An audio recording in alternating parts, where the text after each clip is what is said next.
Assalamualaikum warahmatullahi wabarakatuh. Perkenalkan, nama saya Anissa Nur Hamidah.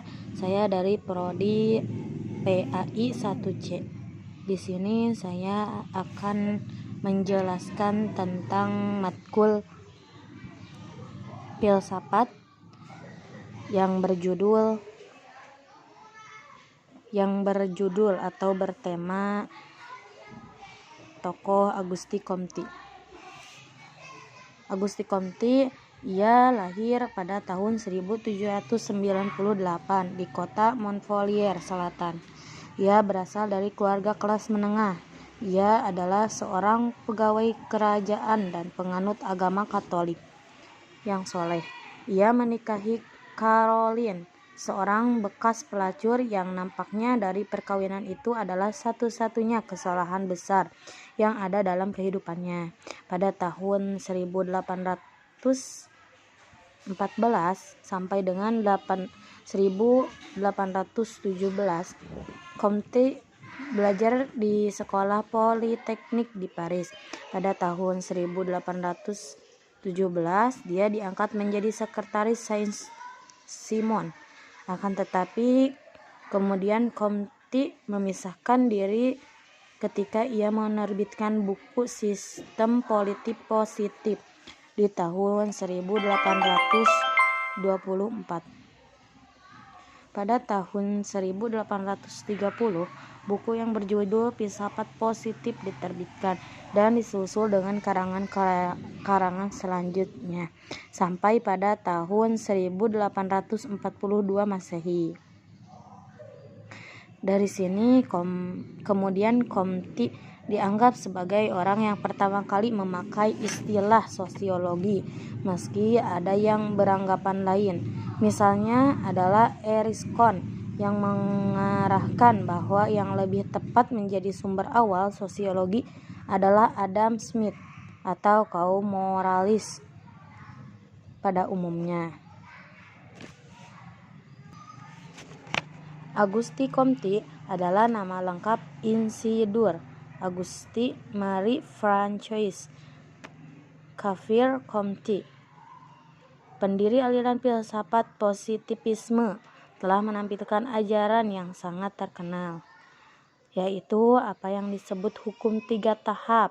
Melalui hukum inilah menyatakan bahwa sejarah umat manusia secara individual maupun secara keseluruhan telah berkembang menurut 3 tahap, yaitu tahap teologi atau fiktif, tahap metafisik atau abstrak, dan tahap positif atau ilmiah atau real.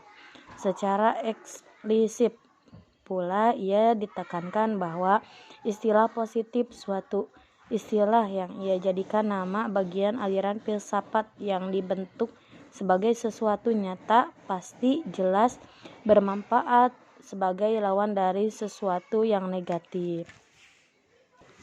Auguste Comte, pengertian perkembangan merupakan proses dari berlangsungnya sejarah umat manusia, diberi arti isi dari arti yang positif, dalam arti sebagai suatu gerak yang menuju ke arah tingkat yang lebih tinggi atau lebih maju. Baginya, perkembangan merupakan penjabaran segala sesuatu sampai pada objeknya yang tidak personal, melalui pemahaman ajaran tentang hukum 3 tahap, karena hukum inilah yang ternyata merupakan unsur pokok keseluruhan pandangan filsafatnya.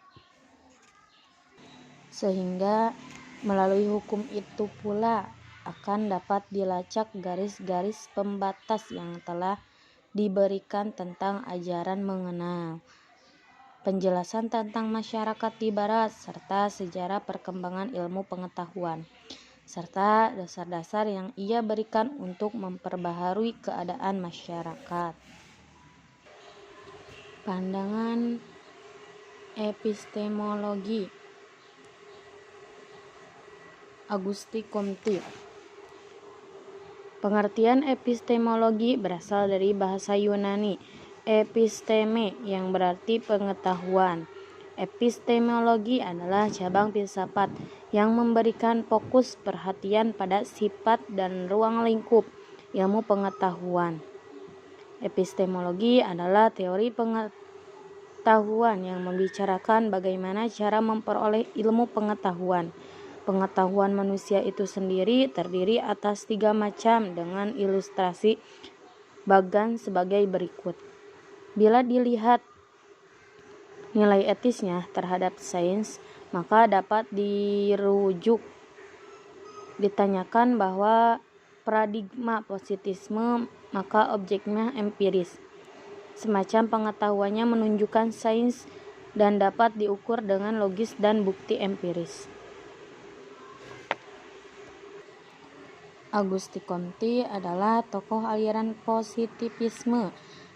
Pendapat aliran ini adalah indera amatanlah penting dalam memperoleh pengetahuan, tetapi harus dipertajam dengan alat bantu dan diperkuat dengan eksperimen, karena kekurangan inderawi dapat dikoreksi dengan eksperimen. Melihat dari pernyataan Auguste Comte di atas, dapat diambil kesimpulan bahwa Comte lebih menekankan pada pengamatan dan diperjelas dengan eksperimen. Mungkin hanya itu yang saya bisa sampaikan. Kurang lebihnya mohon maaf. Wassalamualaikum warahmatullahi wabarakatuh.